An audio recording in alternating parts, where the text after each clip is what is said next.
Hoje nós vamos estar falando sobre a guarda compartilhada. Inclusive, eu já anunciei na semana passada, e essa nova lei que saiu no finalzinho de dezembro, para as pessoas que são separadas hoje, né, divorciadas, e para não haver realmente confusão, então nós resolvemos trazer 2 advogados que vão esclarecer, inclusive você público, que só no segundo bloco você pode estar ligando aqui para a gente e fazendo as suas perguntas. E claro que em benefício sempre da criança ou do adolescente, que a gente, enfim, quer esclarecer o que é essa nova lei da guarda compartilhada. Eu vou estar cumprimentando aqui os nossos advogados de hoje. Nós vamos conversar com o doutor Flávio Uliato. Como vai, doutor? Tudo bem? Tudo ótimo, muito prazer estar aqui, muita alegria poder falar um pouquinho desse tema tão importante nos dias atuais. Sem dúvida, né, doutor? Inclusive você também é professor, né? Isso, eu sou professor da Universidade 9 de Julho, voltado à área de Direito Civil, Direito Processual, e temos aí muitas situações dentro da nossa sala de aula em que o tema ele surge corriqueiramente, muito mais voltado aos procedimentos, como se dá a exigência, a busca por esse novo direito que os pais hoje têm com relação aos seus filhos. Porque não é todo mundo que está tão por dentro dessa lei, né, doutor? Não. Porque ela é nova. Perfeito. Foi a final de dezembro, né? Isso mesmo, essa lei ela surgiu agora no finalzinho de 2004, porém, em 2008 já tivemos uma alteração prevendo já a hipótese da guarda compartilhada, e foi regulamentada agora, tivemos uma alteração, tornando a guarda compartilhada como regra dentro das sociedades conjugais ou entre os pais, coisa que antigamente era facultativo desde 2008. Muito bom. Estamos também com o Dr. Luiz Gustavo Frati, que é o meu filho, tenho assim, né, um orgulho muito grande de tê-lo aqui no programa, conversando com vocês. Tudo bem, Gustavo? Tudo bem, Beth. Bom dia a todos os ouvintes.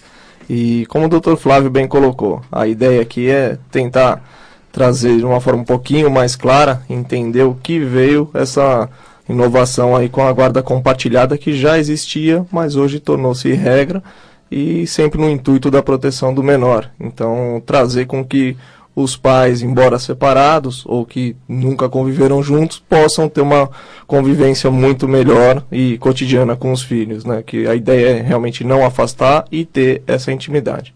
Muito bom. Eu vou só falar um trechinho para o público se situar e depois, por favor, a gente vai conversando aqui os três, né? A nova lei da guarda compartilhada em vigor está provocando uma corrida aos escritórios de advocacia. De acordo com o texto que alterou o Código Civil, o juiz deverá conceder a guarda compartilhada, isto é, que não pertence nem ao pai e nem só à mãe, mas a ambos, mesmo nos casos em que os pais não concordem sobre quem fica com o filho. Bom, ali tem muita coisa para se falar, né, Flávio e Gustavo. O que, assim, a primeira impressão que me dá, falando em essa nova lei compartilhada, é que a criança vai viver a infância dela com uma mochilinha nas costas, cada dia, não sabendo onde que ela vai dormir. Hoje eu durmo com o pai, amanhã eu vou dormir com a mãe. Quer dizer, a infância e a adolescência dela vai ser assim meio que tumultuada, assim, a minha impressão que me dá dessa lei.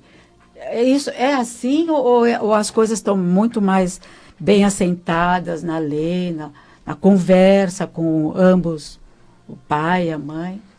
Na verdade, essa lei, quando surgiu em 2008 e agora foi aprimorada, ela teve uma finalidade diferente e não afastar os pais como de fato nós tínhamos.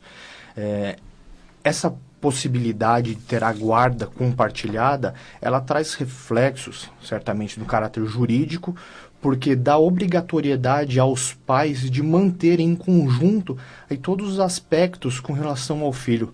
Isso pensando em escola, na administração, na gestão do filho. E com relação a essa vou dizer visita, ela não existe mais. Nós tínhamos isso, sim. que era a situação da fixação de visitas, em que o filho ele tinha uma data pré-estabelecida para o convívio do pai. E se eventualmente qualquer problema fosse gerado e não pudesse ser cumprido aquela data pré-estabelecida, o pai e o filho, principalmente, teriam prejuízo a esse convívio. Perdiam a chance de estar juntos. Perfeito. Né? E agora com esse regime de convívio que foi criado com a guarda compartilhada, fica muito mais próximo, porque os pais podem regular isso da melhor forma, pensando no interesse do menor. Sempre, né? Sempre pensando no menor.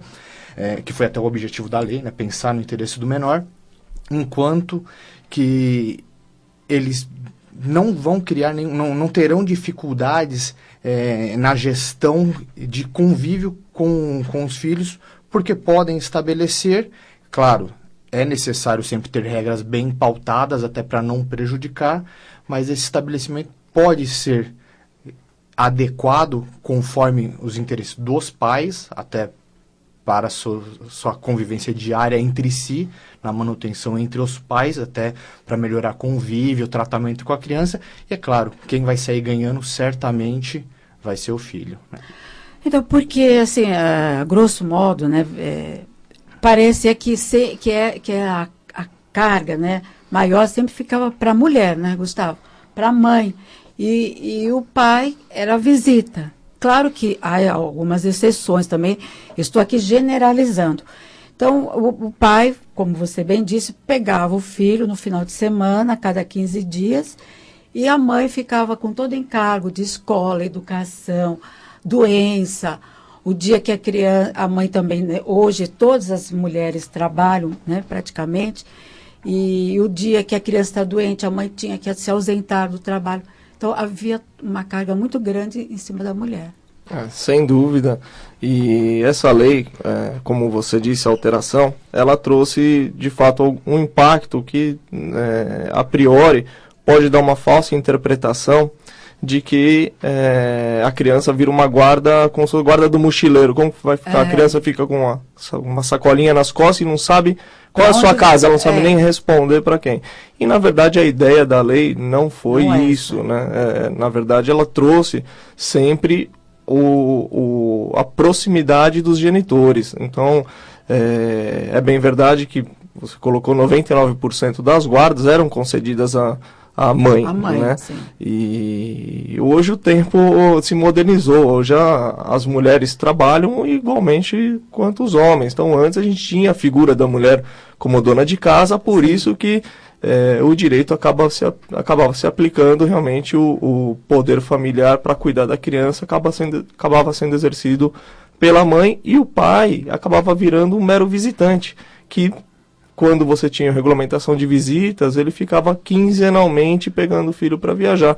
Então você imagina que um pai ficaria afastado, ele ia ter o convívio com a criança 6 vezes, 7 vezes por mês, o que a ideia realmente nunca foi essa, né? Porque você perde toda a intimidade com a criança e o pai não pode ser um visitante. Quem visita a criança é parente. O pai tem que ser o convivente, assim como a mãe também. Né? A gente está colocando sempre a figura do pai que, como você disse, 99% comum, né? das guardas eram decididas unilateralmente para a mãe. Então a ideia realmente é trazer essa proximidade, essa intimidade entre os pais, e não, mesmo em caso de dissenso, onde há briga entre o ex-mulher e o ex-marido, isso não pode refletir nos filhos, porque o que todos sabemos, eles amam os seus filhos e querem a proximidade, e acabar sendo utilizados os filhos como escudos para se agredirem. Então, essa nova lei trouxe algumas inovações que foram muito interessantes, como a prestação de contas. Então, ambos os genitores vão ter que, logicamente, na medida dos seus rendimentos, fazer os pagamentos de tudo que a criança necessitar, mas que de forma equilibrada, que vai poder, tanto o genitor quanto a genitora, acompanhar o que está sendo feito, quando, na verdade, na guarda unilateral isso não era possível. Né? Então, quando a guarda... É obrigatório. A guarda compartilhada hoje é uma lei. Então, ela é obrigatória, isso? É regra, sim. Ela só não será aplicada em casos excepcionais, onde um dos pais realmente esteja inapto a exercer o poder da guarda, que ali não seria aplicada a guarda compartilhada de cima lateral, ou se um deles se recusarem. E essa recusa tem que ser, é um tema que também merece a gente ter muito cuidado para discutir, porque o pai ou a mãe não pode simplesmente se recusar falando, eu não quero a guarda. Tanto o direito de conviver com a criança é igualmente quanto o seu dever. Então o pai não pode simplesmente falar, não quero cuidar do meu filho, ou a mãe não quero cuidar do meu filho. Eu não tenho tempo, eu não posso, trabalho de fio a pavio, eu não fico sem almoço, como é que eu vou levar a criança para a escola ou ir buscar? Hoje isso daí acabou. Acabou. Essa é uma situação que vai ter os pais, assim como tiveram a consciência de fazerem um filho, vão ter que arrumar tempo para cuidar dele. E, obviamente, aquele que tiver indisponibilidade vai ter que justificar para o juiz que não tem essa condição, só que isso também o juiz vai ter que traçar de uma forma equilibrada, como traz a lei, o convívio, porque se ele não pode estar diariamente com a criança, logicamente tem as situações que moram longe, a gente está pensando numa situação que mora perto, mas que moram longe, essa correção desse tempo menor que se convive, terá que ser reformado numa férias, em feriados, então se alongando o tempo daquele que ficou com menor tempo no dia a dia, sempre buscando uma forma equilibrada para que ambos pudessem participar aí da convívio.